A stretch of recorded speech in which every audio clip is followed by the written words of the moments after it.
వచ్చేసింది అనే ఆలోచన మన మనసులోకి వచ్చేస్తుందండి. అప్పటి నుంచే మనం క్రిస్మస్ కొరకు సిద్ధపడాలి అనేటటువంటి ఆలోచన కలిగి ఉంటాము. మరి క్రిస్మస్ అంటే చాలా సంతోషం. అయితే క్రిస్మస్ సంతోషమే కాదండి, ఆశ్చర్యం. క్రిస్మస్ అంటేనే ఆశ్చర్యం.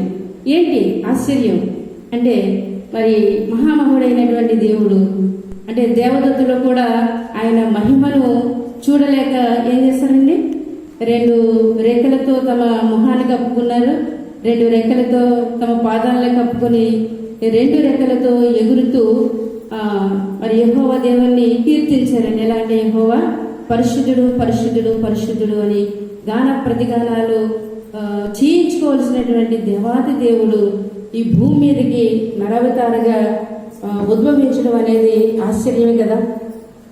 మరి అలానే చరిత్రలో ఎప్పుడు జరగనటువంటి సంఘటన ఏంటి అని అంటే, కన్యక గర్భం ధరించి కుమారుణ్ణి కనటం. ఇది కూడా ఆశ్చర్యమేనండి.